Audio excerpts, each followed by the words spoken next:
What if I told you that one of mythology's most feared monsters was actually an innocent victim of divine cruelty? The story you think you know about Medusa is wrong. In ancient Greece, stories weren't just entertainment. They were mirrors reflecting society's deepest fears, desires, and moral struggles. These tales emerged from a civilization that gave us democracy, philosophy, and theater. Greek mythology served as both religious doctrine and cautionary tale, teaching lessons about hubris, justice, and the dangerous whims of the gods. Long before she became the snake-haired monster of nightmares, Medusa was beautiful beyond compare. She served as a priestess in Athena's sacred temple, dedicating her life to the goddess of wisdom and warfare. Picture her walking through marble corridors, tending eternal flames, her golden hair catching sunlight streaming through temple columns. Medusa wasn't alone in her beauty. She was one of three sisters called the Gorgons. But unlike her immortal siblings, Stheno and Uriel, Medusa was mortal. This detail would prove crucial to her tragic fate. As a priestess of Athena, Medusa had taken sacred vows of chastity. She devoted herself completely to serving the goddess, finding purpose and meaning in her religious duties. The temple was her sanctuary, her home, her entire world. But Medusa's extraordinary beauty caught the attention of someone far more dangerous than any mortal admirer. Poseidon, god of the seas and earthquakes, desired her with an obsession that would destroy everything she held dear. Poseidon was Athena's uncle and bitter rival. The two deities had competed for the patronage of Athens itself, with Athena ultimately winning by offering the olive tree to humanity. This ancient rivalry would play a devastating role in Medusa's story.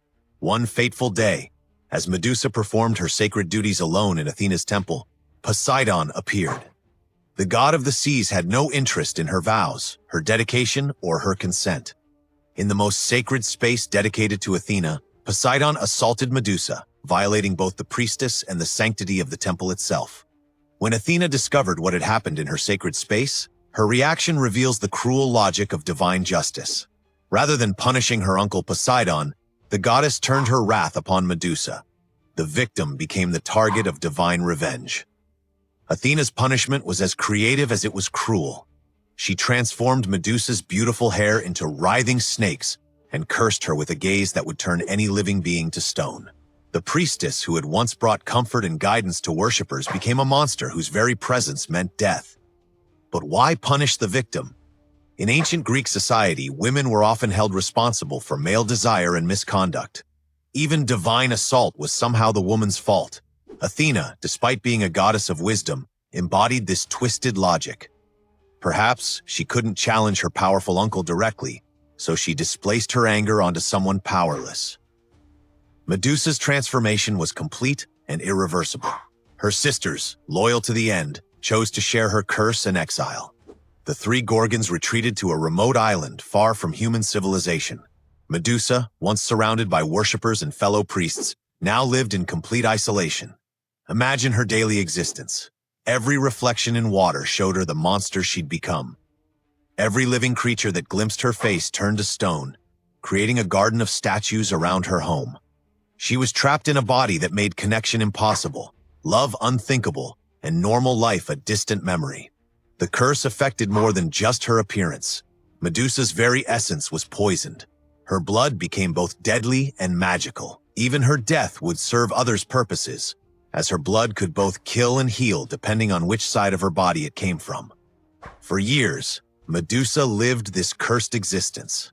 She became a cautionary tale, a monster parents used to frighten children. Few remembered the priestess she'd once been, or the injustice that created the monster. Then came Perseus, the hero who would end her suffering. Armed with gifts from the gods, including a mirrored shield from Athena herself, Perseus sought Medusa's head to save his mother from an unwanted marriage. The irony is bitter. Athena, who had cursed Medusa, now provided the tools for her destruction. Perseus found the Gorgons sleeping on their desolate island. Using Athena's shield as a mirror to avoid Medusa's deadly gaze, he approached the sleeping figure. With one swift stroke of his divine sword, he severed her head. Even in death, Medusa's story held surprises. From her blood sprang Pegasus, the winged horse, and Chrysaor, a golden giant. These were Poseidon's children, conceived during the assault that began her torment. Her death finally released what the gods' violence had created. Perseus carried Medusa's head as a weapon, using her deadly gaze to defeat his enemies. Even deceased, she remained a tool for others' purposes. Eventually, he gave the head to Athena, who placed it on her shield, the Aegis. The goddess who had cursed Medusa now wore her image as a symbol of protection and power. The deeper meaning of Medusa's story resonates across centuries. She represents every victim blamed for their own victimization. Her transformation from beautiful priestess to hideous monster mirrors how society often treats assault survivors, turning them into objects of fear rather than compassion. Medusa's tale also explores the corruption of power. Poseidon's assault demonstrated how those with power can abuse it without consequence. Athena's misplaced punishment showed how even wisdom can be corrupted by politics and prejudice. The gods, supposedly moral exemplars, revealed themselves as petty and cruel. Yet Medusa's story contains seeds of empowerment. In later interpretations, her image became a symbol of feminine rage and protection. Her deadly gaze could be seen as the power to destroy those who would harm the innocent. Some modern feminists have reclaimed Medusa as a symbol of justified anger against patriarchal oppression. The story also questions traditional notions of beauty and monstrosity. Medusa's physical transformation didn't change her essential nature, yet it determined how the world treated her. This theme resonates in contemporary discussions about appearance, prejudice, and the way society judges based on surface characteristics. Medusa's influence on art and culture spans millennia. From ancient Greek pottery to Renaissance sculptures to modern comic books, her image appears repeatedly. Artists have portrayed her as everything from a terrifying monster to a tragic victim to a symbol of female power. In psychology, the term Medusa complex describes the fear of female sexuality and power.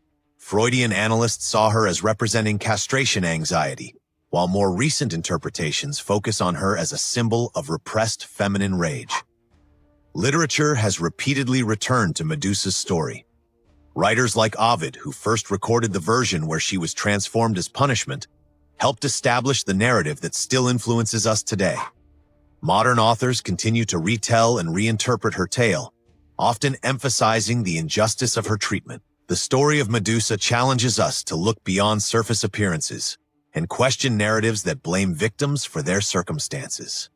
It reminds us that monsters are often made, not born, and that the greatest horrors sometimes come from those who claim to represent justice and wisdom.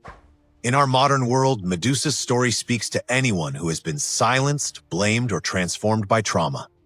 Her tale reminds us to question authority, challenge victim blaming, and recognize that the most feared figures in our stories are often those who have been most wronged.